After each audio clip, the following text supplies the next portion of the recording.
Okay, so 53 shot, 7 killed just this weekend in Chicago. To date, don't worry, I'm sure something else will happen tonight too, but that's almost double. You had the exact same weekend last year, so don't tell me the situation's getting better in the same place that says they don't need help. Yeah, okay, sure seems like you do. We do not want to see tanks in our streets. We do not want to see families ripped apart. We do not want grandmothers thrown into the back of unmarked vans. We don't want to see homeless Chicagoans harassed or disappeared by federal agents. We don't want to see Chicagoans arrested for sitting on their porch. That's not who we are as a city, and that's not who we are as a nation.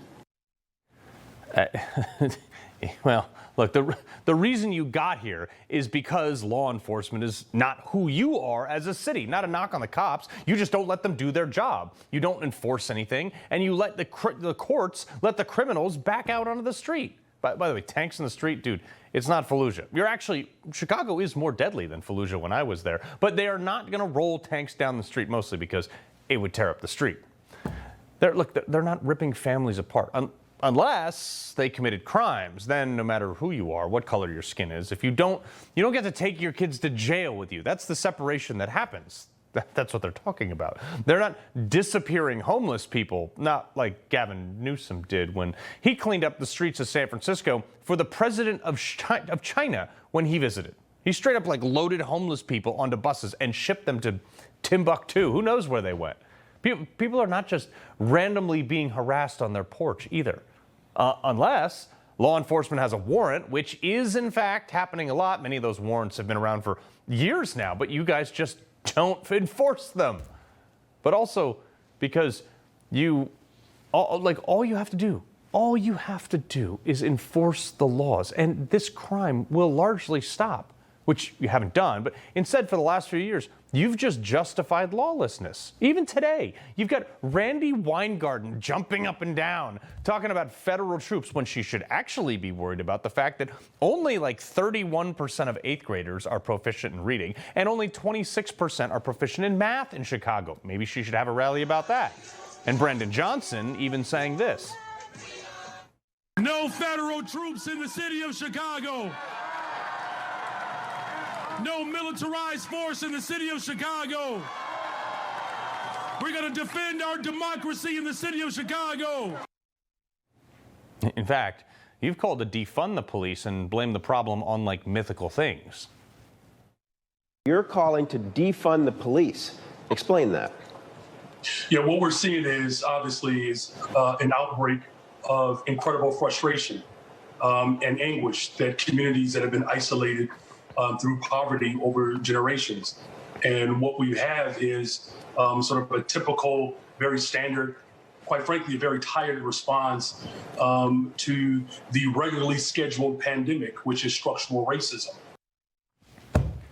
And that right there is why you have there is no structural racism, especially not in Chicago.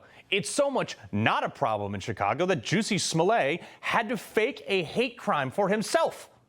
But you do have a crime problem. But you want to talk about structural racism, you are a black mayor of a city with 35% of your appointed staff are black, only 30% appointees are white, with 35% of the municipal workforce black, in a city with a police force comprised of 20% black officers, 7 points higher than the 13% black population of the nation, with a city council that is 40% black, with 42% of the congressmen in your city limits being black, in a city that raised a black senator that went on to become the first black president, well, half black.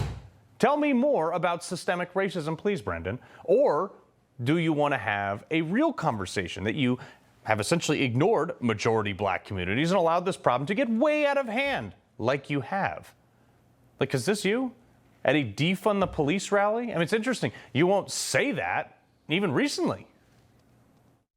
Do you believe that the streets of Chicago would be safer if there were more uniformed police officers on the streets? I believe the city of Chicago and cities across America would be safer if we actually had, affordable housing. Is not what he asked. Can't even answer the question because he can't, or it will be exposed that he knows that. I mean, like, unbelievable. Like, which is why this weekend, all of a sudden, he just came out and was like, whoa, the great men and women, they just praise cops. Our police department has worked incredibly hard to drive down violence in the city of Chicago.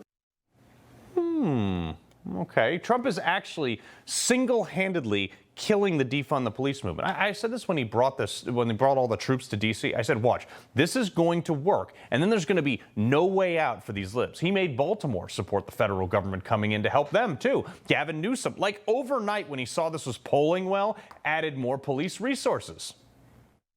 We're going to be expanding this operation, building on the success that is now included over 9,000 arrests statewide.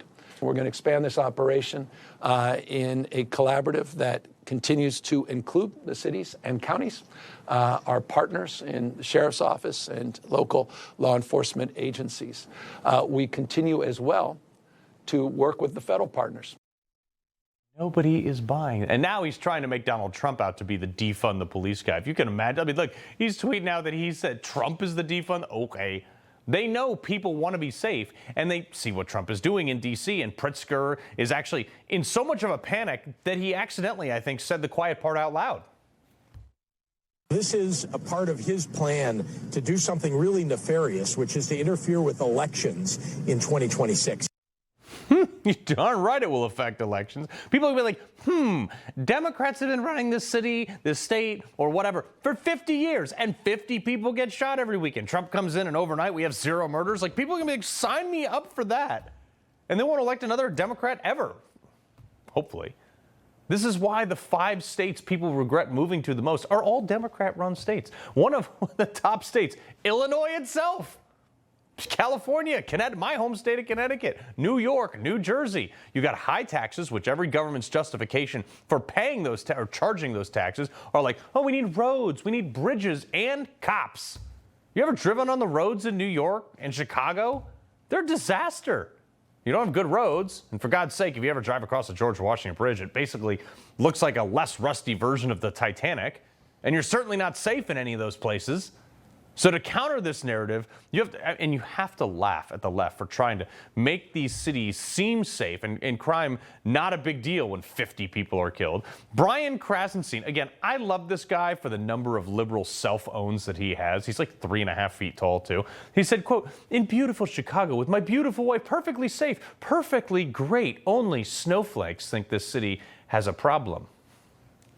You just can't make this up. Look at this. This is the Chicago crime map. You see where that arrow is pointing right there? Okay, to that beam that he took that picture in front of. That was where Brian was standing. He was staying right there. He was spending his time there. It is the lowest crime area. Like, it's the lowest crime block of all of Chicago.